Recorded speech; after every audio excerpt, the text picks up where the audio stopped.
Hi, everyone, and welcome to the Stool podcast, a podcast for woodworkers and the maker community in general. This is episode number 20. My name is Robin Lewis from robinlewismakes.com. I'm joined by Joey Chalk from King Post Timberworks. Hello. And Jordan Crawford from Periodic Furniture Studio. Hello. And today we're also joined by a very special guest, Bryan Cush from Sawdust Bureau. How are you, Bryan? I'm very well. How are you? Good. That's good to hear. All right, so we live stream the recording on YouTube every Thursday evening at 7 p.m. Australian Eastern Standard Time, or UTC +10, or you can watch or listen to it later on YouTube, iTunes, or SoundCloud. I want to say hello to everyone in the chat. We'll get to your comments towards the end of the show, but please feel free to chat amongst yourselves, the idea being that this is also a place for people to meet. And of course, with Bryan being here, we'd love to get some questions over to him from you guys if you have any. So just a couple of announcements before we get into the show. The first one, obviously, is the time change. We're now doing 7 p.m. for majority of Australia. This has all had to change with the clocks, which changed over Easter. So from now on, the show will be at 7 p.m. Australian Eastern Standard Time. And then on to the main part of the show. So I mentioned earlier that we're joined by Bryan from the Sawdust Bureau.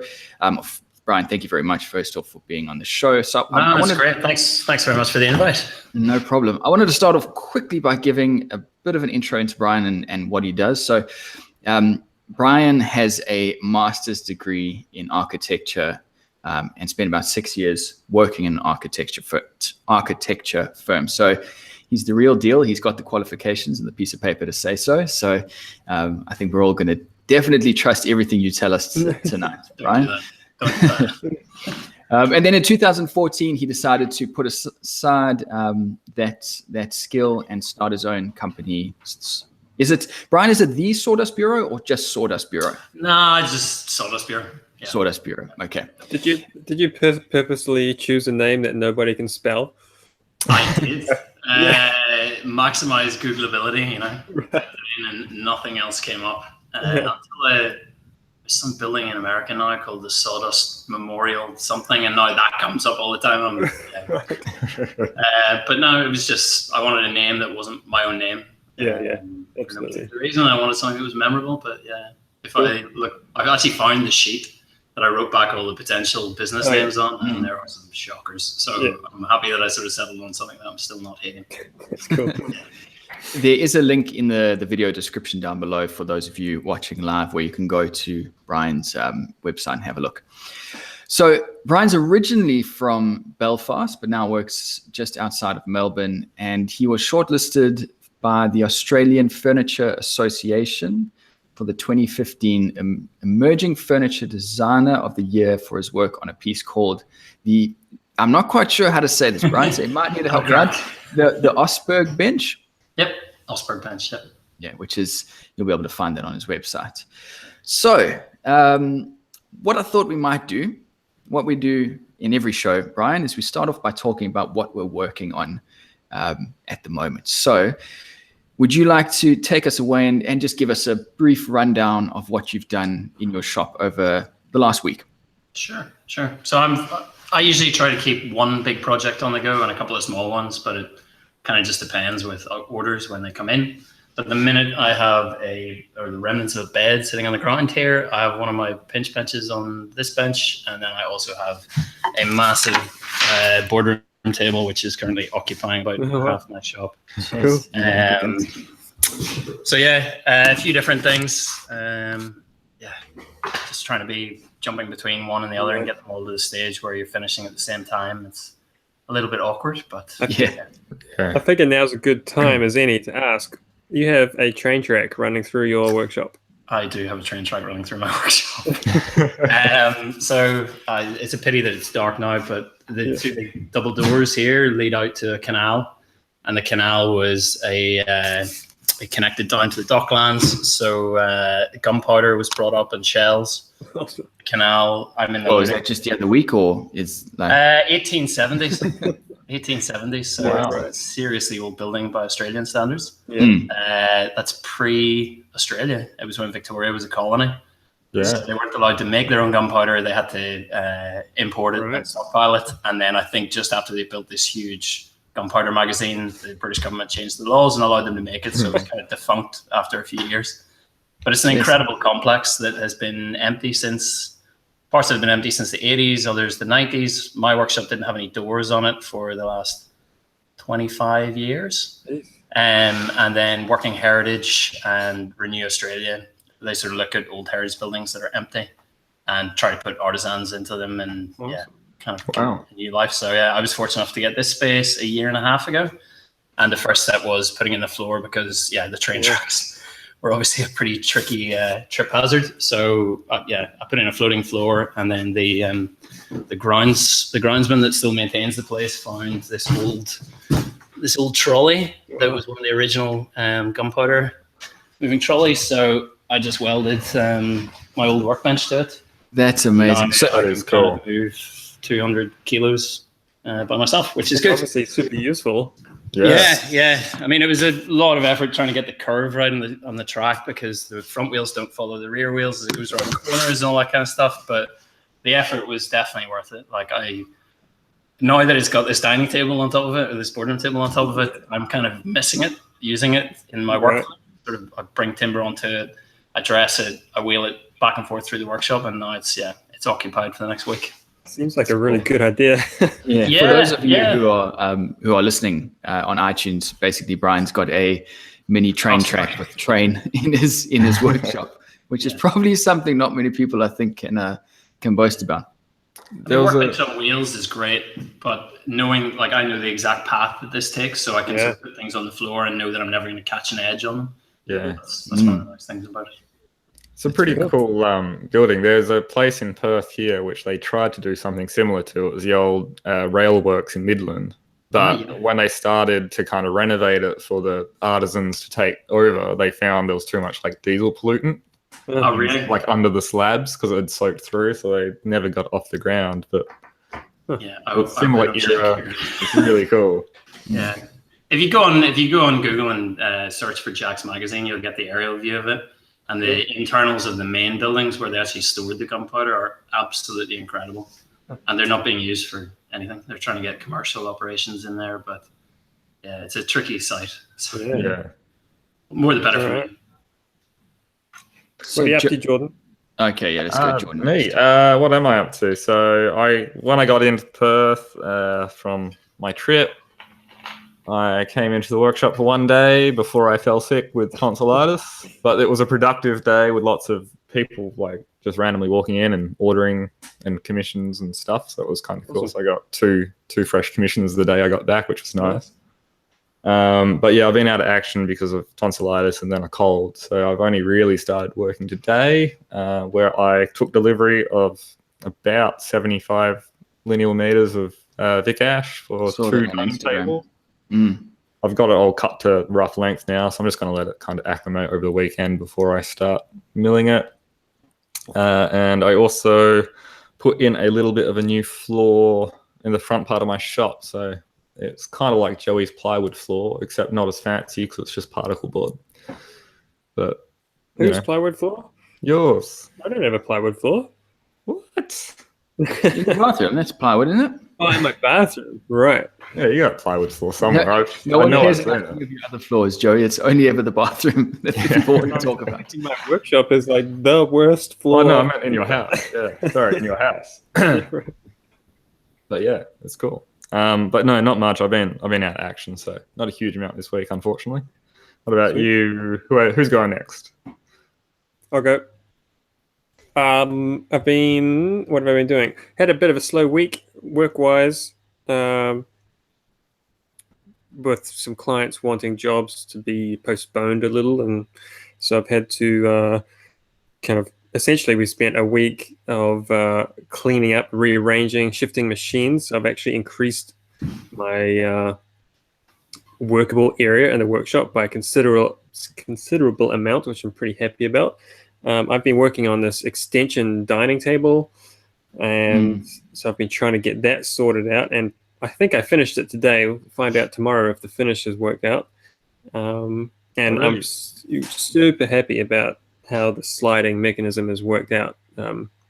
You can do it with one person, which is awesome. So lift up the table one end, and there's enough slidability that it slides without pulling the whole table along. So I really like the base, how the base extends with it. I mean, I'm sure I've seen it before, but not registered, but this is the first time I've seen it in detail, and I really like it.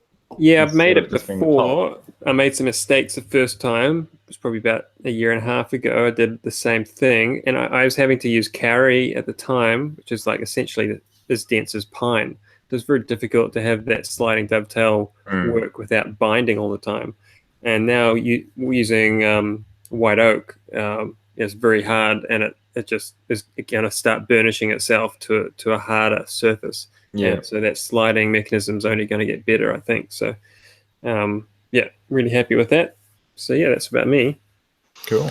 I have been working on my bathroom renovation.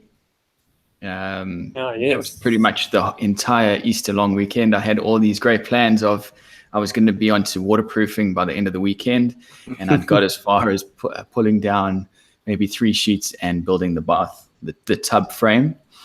But it's just this really annoying thing. Like, as someone who's not a builder, every single step is, well, I didn't expect this to happen, or I didn't expect this to happen. So I'm getting through it, slowly but surely. But yeah, it's just taking a lot longer than I wanted to.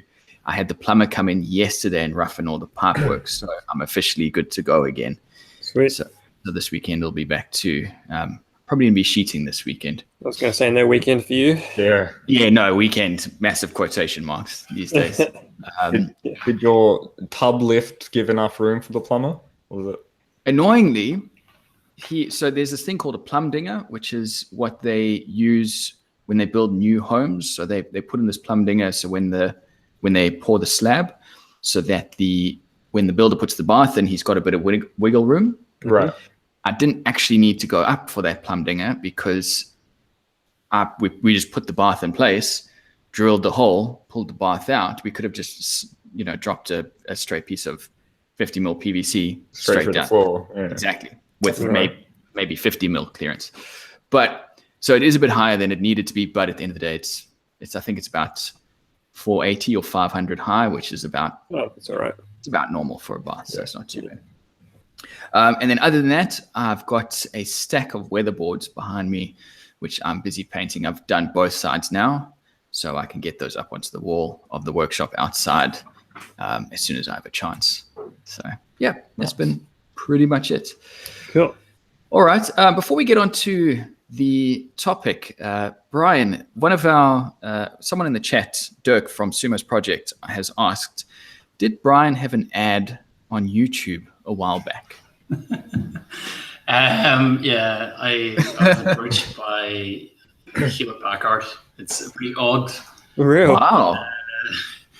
thing, and I obviously didn't get paid for it, but now I never have to buy printers or printer ink again, so that's a bonus. But they told me that there is a decent sort of media spend behind it, so that was the reason why I did it, and they gave me some really nice footage out of it. So yeah, I had friends in the UK see it, in Sweden, Spain, so it was really weird. But so what were you advertising? It was a wireless printer that has an app, so you can print from wherever you are. So that was the point of difference. It was a really, really good printer. And sorry, so they did promote it here in Australia as well. Well, yeah, I guess they must have, because Dirk saw it. It was like YouTube pre-rolls, and I think they did a little bit of cinema as well. Oh, that's awesome! Wow, I like that you said it was an awesome printer. Is it no longer? Yeah, no comment. Okay. Printers have a lifespan, is what I've found. Fair enough. I mean, it lasted me 4 years. All right, that's all right. That's pretty good. It still prints, but it doesn't print wirelessly. Ah, yeah. Fine. So the function of the wireless printer is no longer wireless. I wasn't going to say that. But yeah, good spot. So the topic is meant to be, will be, but I'm sure we're going to go off on tangents.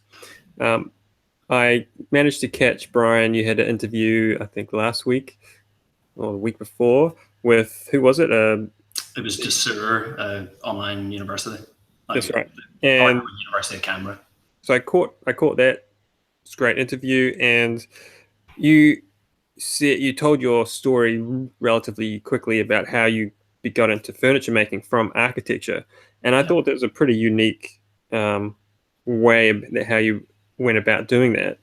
And so the topic, I think, would be good to kind of elaborate how you went from a professional's job to being a creative maker, although that your job had probably quite a lot of creativity in it anyway. But now and then transitioning to kind of solo person, making your own stuff. So we could start going over that, and then I'm sure we'll just start running into all sorts of stuff. Okay. So yeah, I studied architecture for 7 years. I had a fair bit of interest in design and making growing up. I did design and technology at school, favorite subject. My grandfather was an architect who became a furniture maker, who became a builder. Okay. So there was good genes there, maybe. It's funny because on my mother's side, there's the creative making side. And on my father's side, it's completely the opposite. Like, he actually got kicked out of his woodworking class at school for endangering himself and other students. So it kind of sparked a bit of an interest in my childhood. I would make the old bent balsa airplanes, the ones you can actually fly. I'd make them with my grandfather. Then at university, I was always kind of more interested in the model making side of architecture than maybe the sitting at a computer and spending, umpteen hours modeling something up. Yeah. So from there, I studied in Glasgow, and then I studied in the Netherlands at Eindhoven, which was fantastic, incredible model making workshop. Like, are we talking about 15 times the size of my shop right now? Every piece of machinery, all your materials were free. It was just, the Dutch education system is on another level. And then I came to Melbourne Uni, and it was a bit more of an old school education again. But as part of my master's, they have a timber furniture workshop that was run by Hamish Hill, who's a pretty respected woodworker in Victoria. And I did that, loved it, then completely forgot about furniture. Right. Graduated, started a job in an architect's that I really liked. Tandem Design Studio was the company. That's here in Melbourne. In Melbourne, yeah. So the two directors had both worked on Federation Square for another architect, and then decided to start their own practice. So they were pretty fresh when I think they were maybe only on their third or fourth project when I graduated and joined them. So it was a really young, fun practice to be in. It was hardworking, but it wasn't like my friends that were working for other architects were getting sort of slammed. It was like weekends, You work Saturdays, you work Sundays, you get paid the same. It was just stupid. Whereas these guys had a really good work ethic. It was a nice team. It was 50-50 gender split, which in architecture at the time was very unusual. Now it's becoming more common. But I don't know. I don't know whether it was the clients that I had. I really liked the jobs that I was working on, but maybe it was the clients. I had some issues with town planners that I won't mention which councils, but difficult. It's really tricky being lectured about aesthetics from someone who doesn't have any training in an aesthetic degree, and being told this is what looks good, and then you look at what else has been built in the suburb. You're like, that's not right. So there was a lot of frustration with that, with budgets being tighter and tighter. Like this was GFC time.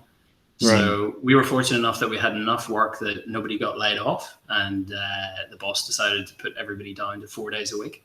So it was quite a nice environment still to work in. But I just felt as though something was lacking. I didn't want to be stuck at a desk for the rest of my life. I then took 18 months out to travel with my wife, and we spent a bit of time in Africa. We drove we tried to get from Cape Town to Cairo, but then all the Arab Spring kicked off. So it was just a real adventure and properly away from the environment that we were in. She works in advertising, I worked in architecture, and we're like, right, let's do something completely different. It was when I was traveling, I was like, I really should make furniture again. I should find some way of getting back into it. Then we came back to Australia, and I went back into my old job, and she went back into her old job. Good old and safety. Nothing changed. It was like a mirage. It's like, what the hell just happened? But I think it was a friend of a friend said, they heard about these spaces that were being available for rent in an old wool store.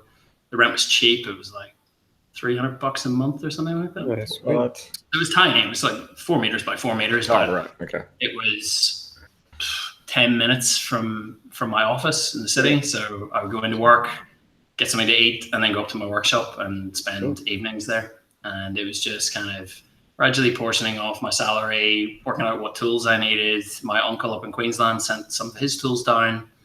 And it was a pretty slow process. And I wasn't really making that much stuff. It was more just playing with techniques, going on YouTube, heaps, forums, reading books. I think I probably only made about 2 or 3 pieces of furniture in the first year of having my workshop. Yeah. That was one of my other questions is, so you've been like in as a business for about 4 years, as I understand it. And your progression seems to be huge. You obviously had a decent skill set from the get-go, from the training you had. Were you actually trained in traditional type fine furniture making, or did you literally discover how to teach yourself all these different elements in that time? The Melbourne Uni course, the timber furniture design, was like kind of a basic, like a 101 of entry level fine. Maybe it's not fine furniture, but I still don't consider myself a fine furniture maker. Like I'm a maker.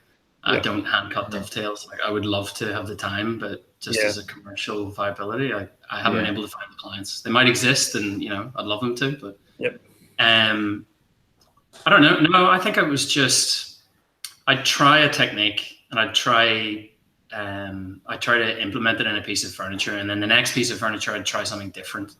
And I think it was just through that process of making loads of mistakes along the way that I learned. I don't think if I'd gone to a TAFE or a woodworking school, I don't think I would have learned the way that I have learned. Like I've learned quite organically. Yeah. What I've enjoyed. I think that organic learning has a lot more to offer than it does in a TAFE environment, because I did go to TAFE and did furniture design, which back then was 3D design. Mm-hmm. And while the course itself promises that, you'll get to learn how to design and make your furniture, you're kind of limited to your shop teacher, because they're going to go the way they want to build this thing. Yep. And they'll take you on their journey throughout it, when really, if you're just playing around with different techniques and learning, I could actually do it this way and give me this cool effect or whatever, these old boys that are, they're coming from a trade or another school, they don't necessarily have those little insights that you learn from trial and error. They just have insights that they've learned and they've stuck with it for years. Mm. I mean, obviously it's helpful, but I don't think it's the best way to do it. At a TAFE, it's better to kind of get a mentor from a really, really good maker already, in my opinion. Did you have a mentor, or were you just going to do this and stuff everyone else? Pretty much winged it, to be honest. Yeah. Like, apart from Hamish, who I still keep in contact with, he's no longer at Melbourne Uni, and they've kind of changed the course a little bit. It's still part of the architecture degree, but a friend of mine who was also a graduate of the same program is now running it, and it's a bit more taking like real cutting edge technology and putting it back into furniture, like traditional furniture making techniques. Yeah, cool. So the furniture that these students are producing would just blow your mind. Yeah, like absolutely. This is their first piece of furniture they've ever made. Yeah, it's crazy. Table. It's worth having a look on Instagram. And XLab is what it's called at Melbourne Uni. There's a coffee table there that's like a $15,000 piece. Wow, it's beautiful. So again, they haven't been schooled by Adam in a way that this is fine furniture and this is the only way to learn. Yeah, kind of feed them little bits and pieces and send them off and to investigate, and they'll make prototypes of a little model and piece, and then they will start scaling that up into the furniture. And I think that's the best way to learn. Otherwise, your stuff just ends up looking like everybody else's pieces. Yeah, that's true. Yeah. So in that process of you learning, essentially teaching yourself, and so I think, if I remember rightly, you made were kind of commissioned by a friend pretty early on to make a piece, and then you've had to make it again, like a long sideboard? Yeah, thing? the Osberg bench. Yeah. Yeah. So that, for as an example, you made it one quite fairly early on, and then you've had to make it again. Do you look back at the first version, and obviously you're happy with it, but do you think, well, yeah, man, I'm not going to make it like that again because, completely, I should have done it backwards, or something completely isn't quite right? Or were you pretty happy with first go out and then just copied it the next time? The design, that was probably about the 4th or 5th iteration that it went through. Right. And it was more me, I'd be sketching things and modeling things up and sort of knocking certain pieces out by myself, and then I'd take the best renders or whatever sketches to the client, and then we'd have a conversation. So there was a huge amount of time, and that was when I was still working as an architect as well. So that was 5 years ago, and it was just evenings and weekends. So there was maybe 50, 60 hours of design work went into that piece. Oh. So I'm actually pretty happy with the design and the proportions and the structure of it, and it hasn't, it's aged pretty well. Awesome. The piece that I made for that client, the only thing that I changed was the way in which I made it. So again, just fast tracking things, making jigs as opposed to doing things by hand. Yeah. Which again, as my skill level sort of increases, I find that I change all my pieces. Yeah. Yeah. But they're just small tweaks, it's just efficiency. So being that you have the architectural background, when you design a piece, are you designing it, like fully drafting it out and having plans so you could really just envision it on paper before you even start making it? Or do you kind of go from a concept sketch and then start making? I'll always start as a sketch. So I kind of believe, or the way I was taught was about using a diagram as an actual design tool, as opposed to just using it as an information tool. Right. So I would kind of say that every piece of mine has I'm trying to create a shape that's different, that can be, like my pinch bench, for example, is, you can draw it very, very quickly, and it's a very simple shape, but the complexity lies within the piece, and you've got to sort of discover those complexities.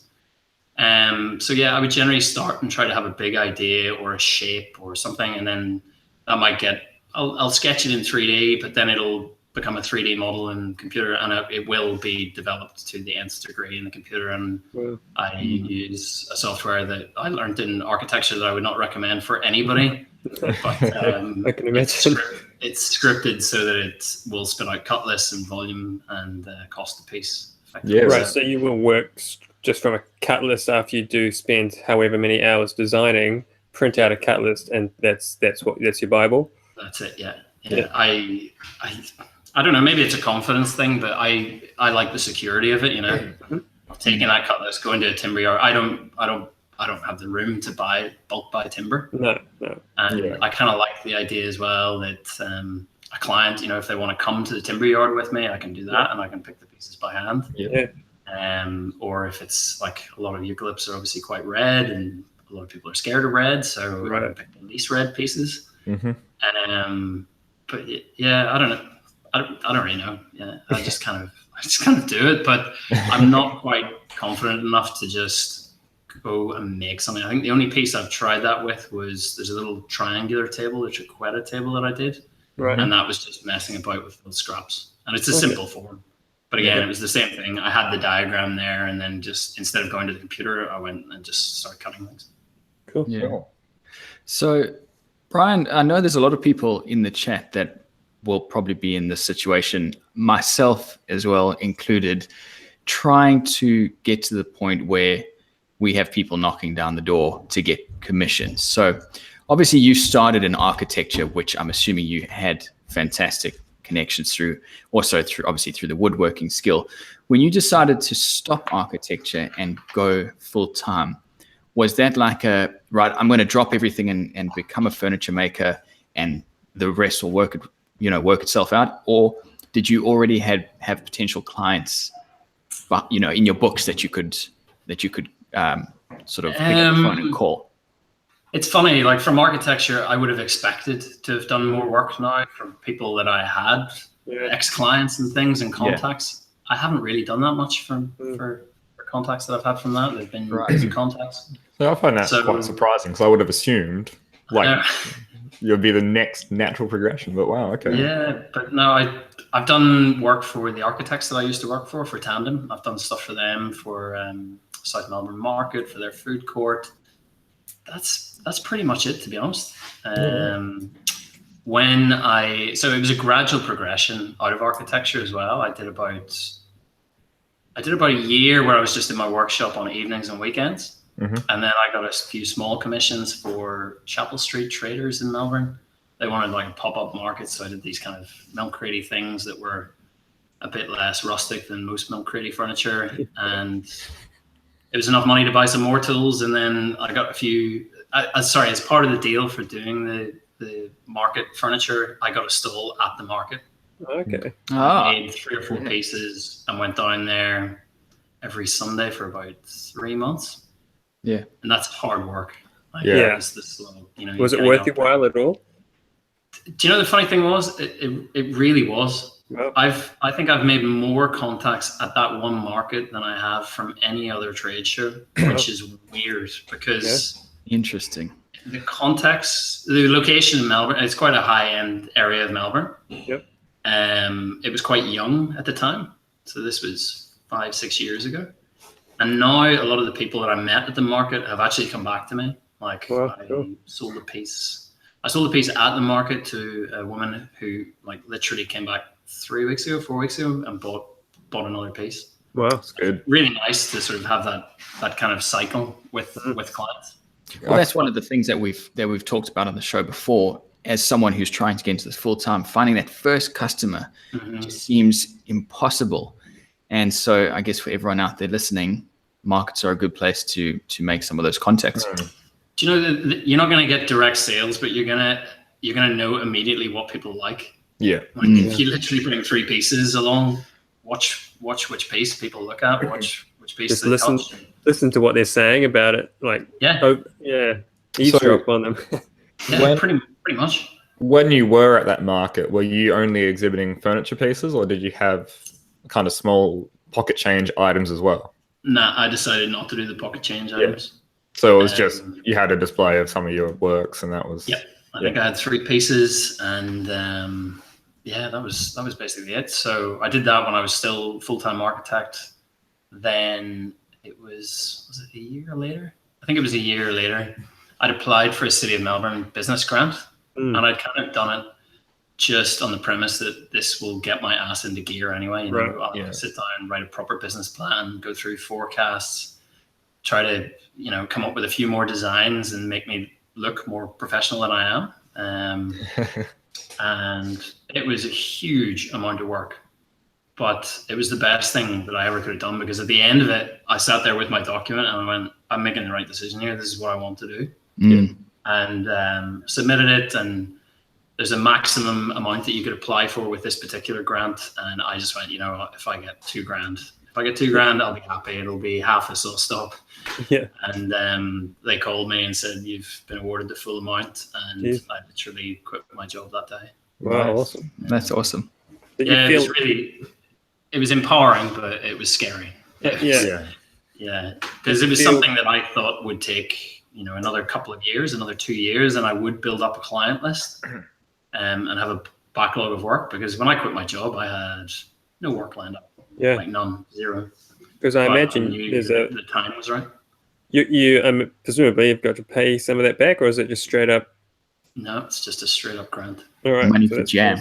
That's decent. There are there are so many council grants, especially arts councils in Melbourne and Sydney. If you're there, like just apply for them. Yeah, that's awesome. Even travel grants, like you can go and work in a workshop in Japan or Denmark or something like that, and they'll pay half of everything. Wow.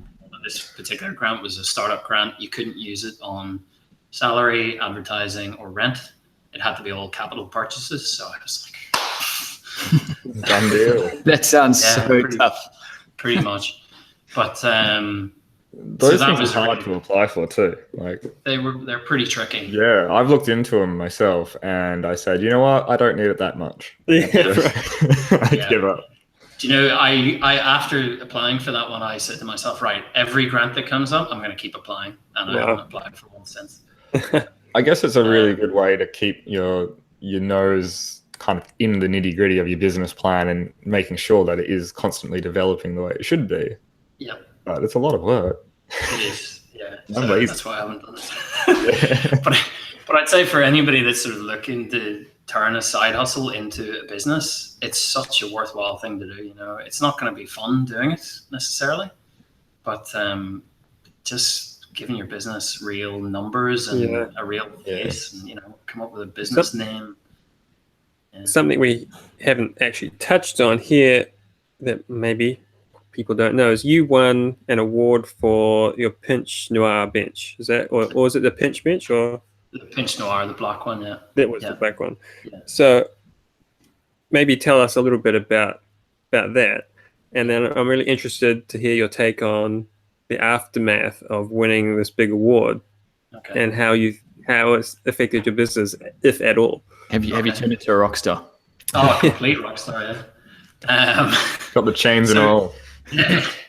So the pinch bench was the piece that I actually did at my university. That was my university project. So that was the first piece of furniture I ever made.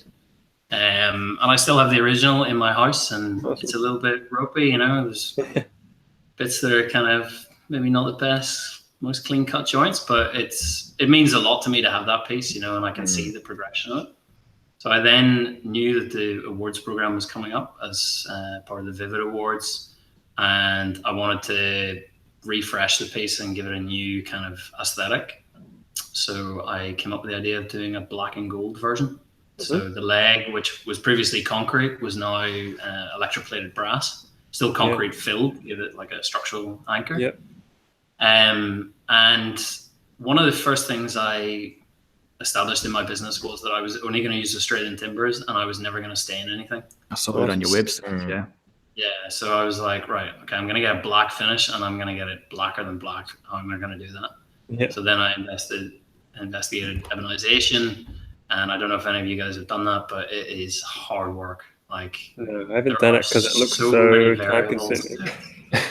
Like the humidity that when you put the steel wool in the vinegar and seal it, like the humidity that day, the temperature that day, there are so many variables. But Right. and it was done on Vic Ash as well, which has quite a low tannin count. So I had to paint black tea onto the piece to kind of reduce the tannins so that the steel wool would react. But yeah, there was a lot of time involved. But I entered it. I was like, I want a piece that has a real bling factor to it. I want something that, because I mean, back then there wasn't too much black furniture about it. Still, people thought of it as being a wee bit 80s. Right. And I was like, no, let's go something really sharp and blingy. Yeah. Cool. And yeah, it won the award, and I was genuinely shocked. Like I was really, really shocked. And it came with a reasonable cash prize, which was lovely. And you know, all the press photographers are there, and then a week later, I'm like, oh, that was it. Got very little media coverage compared to previous years, which was a bit of a shame.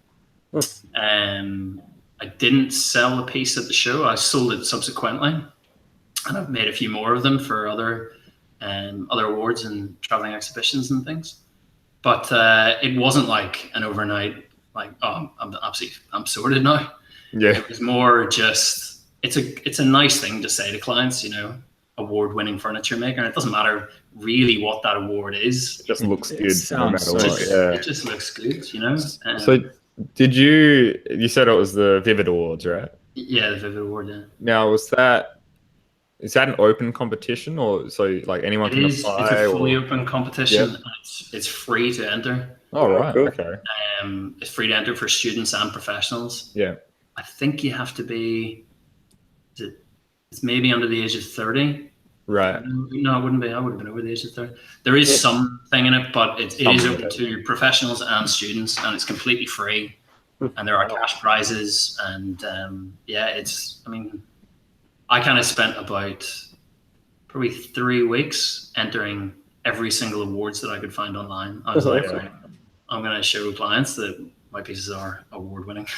Yeah. And it won that one. It won a Melbourne Design Award and was shortlisted for the Clarence Prize. And yeah, the Clarence Prize was probably the most important one to me, because the pieces that were submitted for it were pieces that I look at and go, wow, I didn't see my stuff in that kind of category alongside that sort of work. So to be shortlisted for that, to me, was more important than winning. Yeah, for sure. I see the point of view, I guess, of winning that award. There's 2 points of view, I suppose. I see that some clients would say, oh my God, let's go this guy because he must be awesome if he won this award. And then the other half of the clients go, well, I can't go to that guy because his prices just went through the roof because he's won this award. That'd be me. And so have you found there's been any way like that? I don't really know, to be honest. Like with my pricing structure, I'll do the full, like kind of like your work, Joey, I'll do the full, complete, bespoke, one-off pieces. Yeah. But it's very, very hard to make money. Yeah. I find doing that way, you know. Yep. You're constantly having to, you know, what you're saying about your sliding table, like the amount of work that goes into getting something like that to actually work the way you want it to is huge. Yeah. So I have that as one line of my business and at a premium price point, and then the other line is pieces that I've made before, but I offer customization on them. Right. So, you know, I'll make a pinch bench, but make it wider or longer and things like that. Yeah. And through the computer software that I use, it's just a matter of going into the model and stretching it, and it'll tell me the additional material costs. And that's pretty much all the client pays. You know, it's going to take me the same amount of time to make it if it's that little bit longer or wider or whatever. But with the pieces, I edition them. So 49 is kind of my run. Right.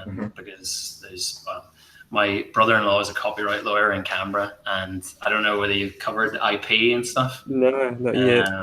But yeah, you get bugger all protection in Australia. Is the unfortunate thing about being a furniture maker as opposed to being an artist. Yeah. So I try to position my furniture as art.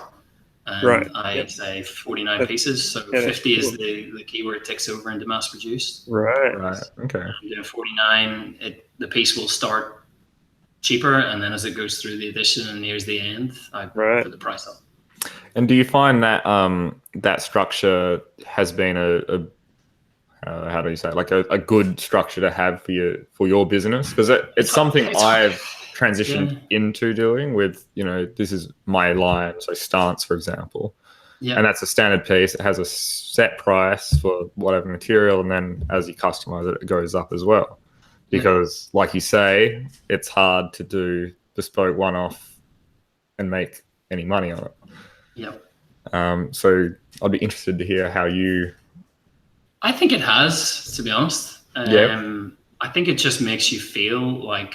the client feel as though they are getting a proper bespoke service without necessarily getting a completely bespoke piece that nobody else has. They've just got a version of something that you already know how to make. And it's both Jordan and Bryan. Something just kind of occurred to me, and I've never really thought about it before. So, do you actually spell out on your website that this is the piece and it can be customized any way you want? Because I will do that. I just assume everybody knows that I can make anything, I can change it. I don't spell it out because even like I spell it out on my website. And so, for example, I had a lovely couple come through who found my website and decided to come in, and they gave me the job, but they were very perplexed that I could make it 900 mil wide. So, so you can modify it. I was like, yeah. I mean, I'm a furniture maker. Yeah. I just assume people. No. If I'm going to be a furniture maker, I can make it whatever size you like. Make as big as your house if you want a dining table that big. But yeah, obviously it needs a bit more pushing along. That I can do whatever you want. I think a lot of people aren't used to custom furniture service. They're used to, I'm going to go to this shop, and what's in the shop is what it is. And it's like you kind of got to separate yourself from that mindset that they have and introduce them to the idea of, I can do whatever you want. If you want a bloody dragon head glued onto the end of this thing, I'll glue a dragon head onto it. You know, I will do anything you want. So yeah, I spell it out. All right, everyone. What we might do, well, before we move on, is there anything else we want to quickly ask Bryan before we move on to a question?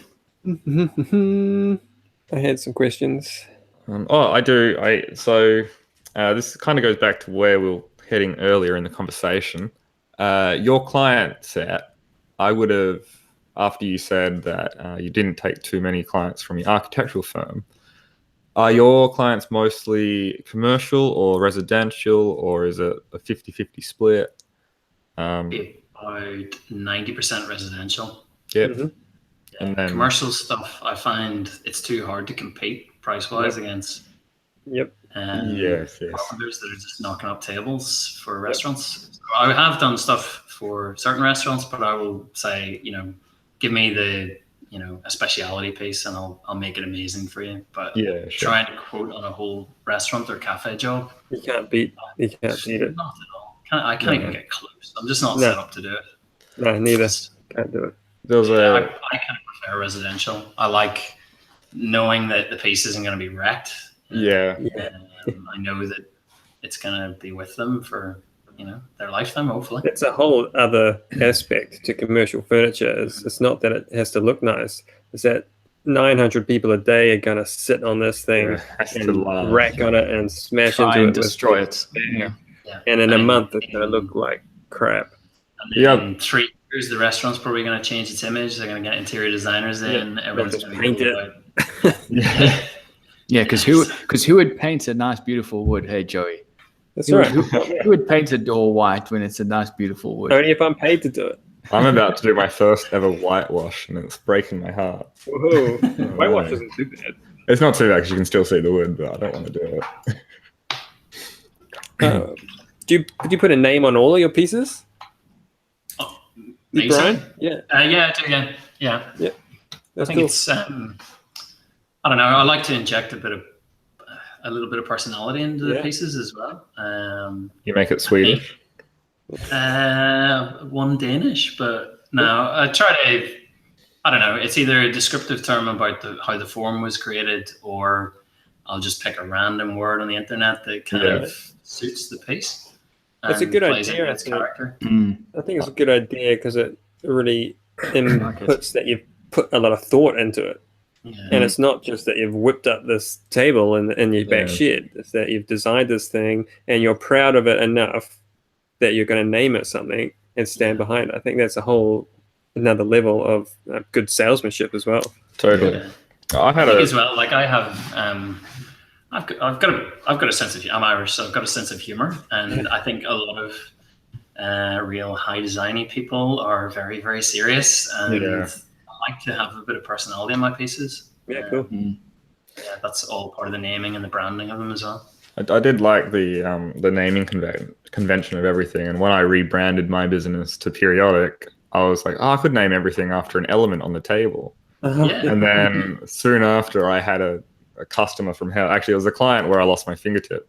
Right. Not the client didn't like chop it off or anything. No, it was just and then they were like a Steam Lab style coffee bar, and they named everything in their cafe after the Periodic table. I walked in there and I was like, this is trashy. I don't want this. It's cheesy. Yeah, I was like, I don't like this. This feels cheap, and just I did away with that concept.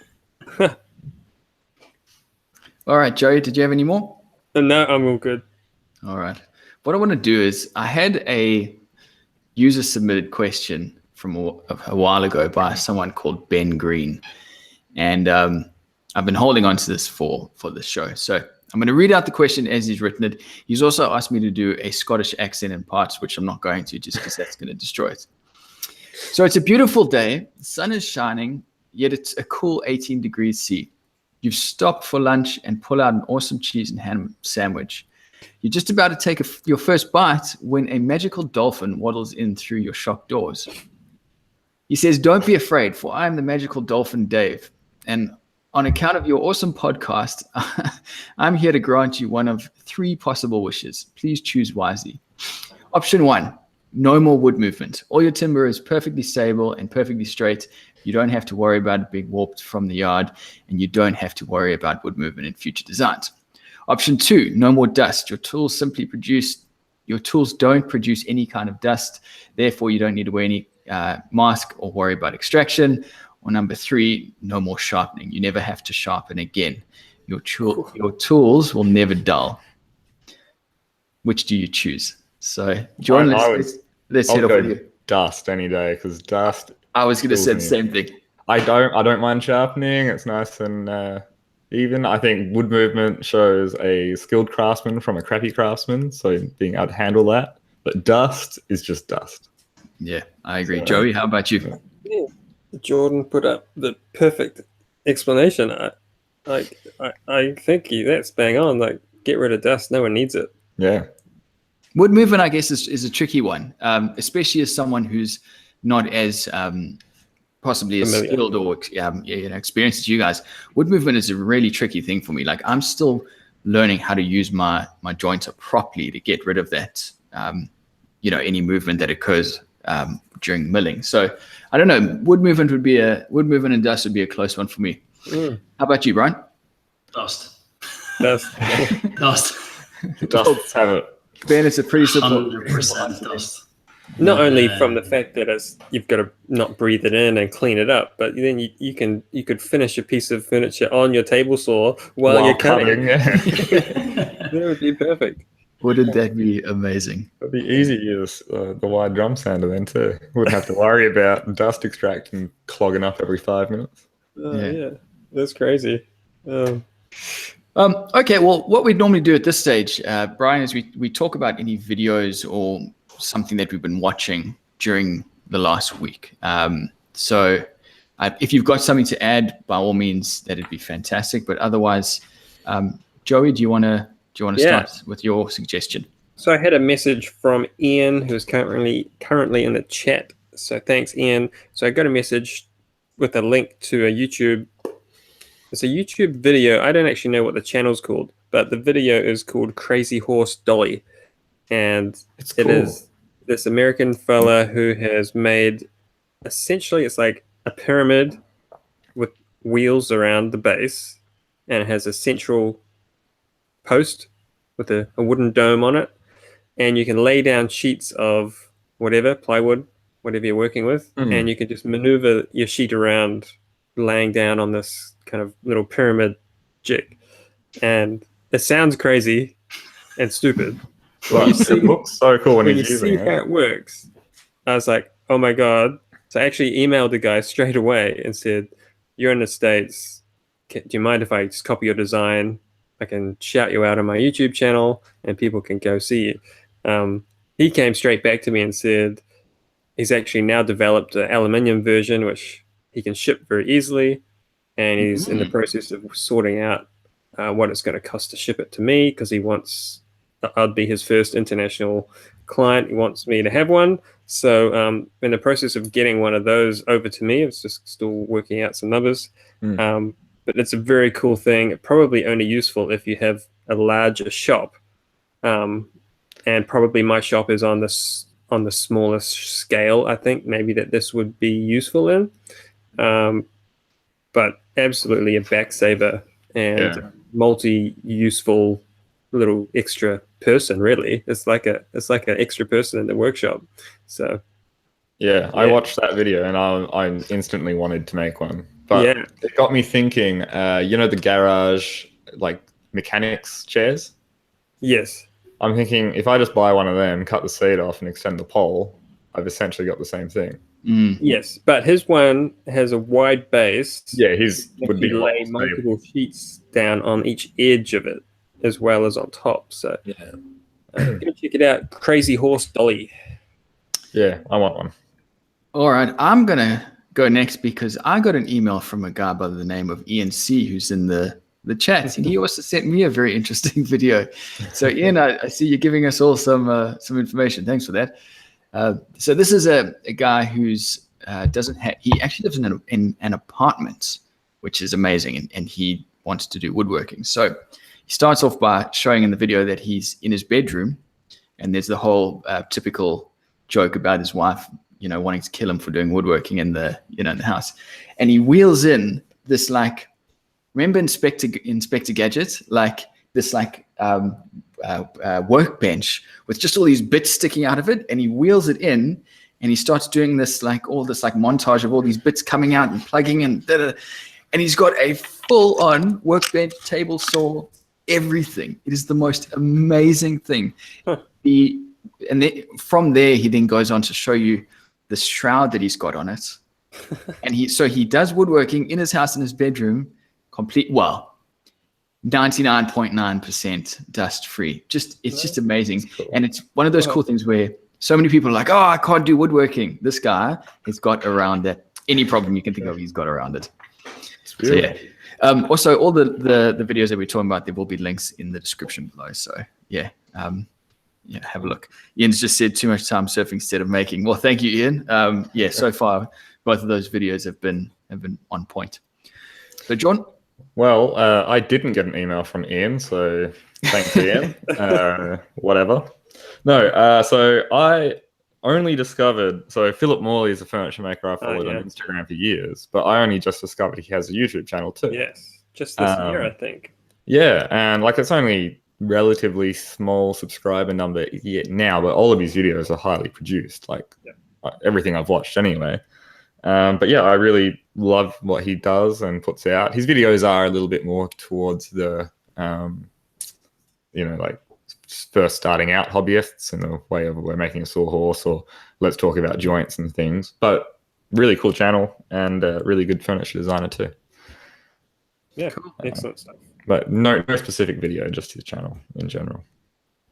Bryan, any one or any channel or video that you want to mention? I'm trying to think of any. Or designer, I guess. A designer. I'll give a shout out to a fellow Irishman who's a little bit more established than I am, but Joseph Walsh Studio. I don't know if you guys are familiar with his work. Name sounds very familiar. Yeah, it does. So he does bent lamination is kind of his thing, but it's real complex curved bent lamination. It's the most incredible work.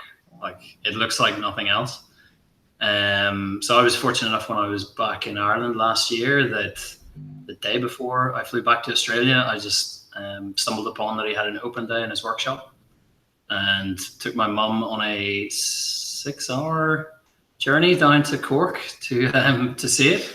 But I think not only the level of his work and the type of people that he has working for him, he's basically set up in his auntie's farm or something like that and built this unbelievable workshop, and people come from all over the world to work for him and they live on site. Wow. This is not a big city. This is, maybe 3 hours from Dublin. So when people like us in Australia, we consider ourselves to be isolated. There's a guy who's pretty isolated, but his work, majority of it is going to mainland Europe or the US. Wow. His chairs that he was making when I was there were 35,000 euros each. Wow. A set of 18 of them. And, it sounds a lot for a chair, and it is a chair, but I mean, this is an absolute one-off art piece. And they're making it somewhere where, like how you can be based there. And there's no Bunnings. Yeah, there's no Bunnings. But yeah, there's no Bunnings and there's no clients there. And it is the most incredible setup. And if you ever get the chance and you're in Ireland when he has an open day, because the rest of the time there's a gallery that's open, but it's a closed studio. Right. And yeah, I got lucky, and the woman that was running the tour kind of said, "Oh, you're a furniture maker," and I got to have a bit of a one-on-one with him and hang out in the workshop and chat, and it was very inspiring. So yeah, I thoroughly recommend checking out some of his work. I've just popped the link to the website in the video description, so if you guys refresh the page, you'll see it there. Otherwise, check it out later. Okay, cool. Well, that's about the show. John, Joey, any other questions you want to ask Bryan before we send him away? Maybe just very quickly, Bryan, you have some interns. How does that go, if we can do it in under a minute? It goes pretty good. I generally try to take somebody on who doesn't maybe have that much experience in furniture making. I've only had women work for me as well, which has been pretty good. Yeah, that's cool. Their eye for detail has been out of this world. Yeah. I had an RMIT student that was in product design. I had a German, a very young German. She was 20, 21. And she came from one of the best furniture making schools in Germany. So it was me learning from her as well. So it kind of felt as though I was helping teach the design side to her and she was teaching the making side to me. So it was quite a harmonious experience. It was really good. That's a cool idea, actually. Yeah. And then the girl that I have interning for me at the minute is a retired ballerina. Wow. Who, it's a career with a lifespan, and you have to call it out one day. And she just decided she wanted to stay in creative arts, but not stay in production or set design or anything like that. She wanted to be something completely different. So I think she did. I can relate. Yeah, I hear you've been doing it. Get the hell out of the industry now, guys. Don't do it. Yeah. So yeah, she just decided that she wanted to do woodworking, signed up to a woodworking school, did a few classes in there. And then I think it was Joey, you were saying about getting a mentor.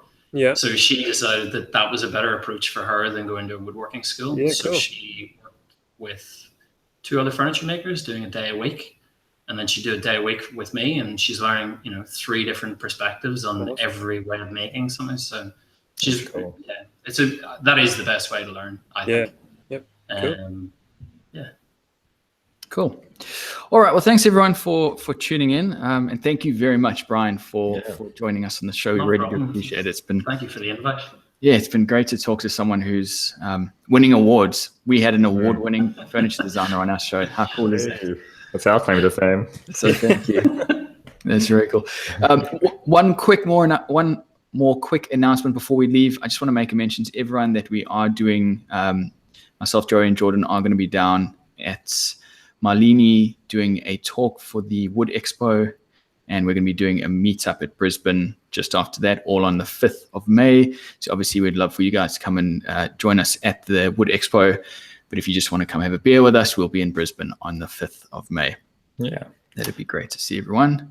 I'll just give it a quick, do you mind if I just do a quick plug as well? Yeah, no, go for it. I'm going to have my work in an exhibition with a few other makers, with Dan Poole, Damien Wright, Adam Markowitz, Laura McCusker, and Brian Chandley as part of Craft Victoria. That's going to be towards the end of April, beginning of May. So where is that?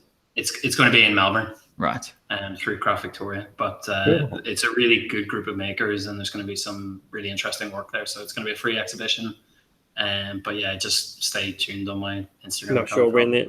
Beautiful. Not sure exactly when. But end of April. And lastly, on the 14th of April, I'll be at the Perth Wood School on their open day. So come down and say hello there. Cool. Yeah, if you're in the Perth region or if you want to travel. We don't get many in Perth, so it's worth coming down. Cool. All right. Well, thanks again, everyone. Thank you to everyone in the chat. Thanks very much for stopping by and joining and being part of it. So we will see you all again same time next week, 7 p.m. Australian Eastern Standard Time on a Thursday. Thanks very much for watching, everybody. We'll talk to you soon. Thank you. Thank you.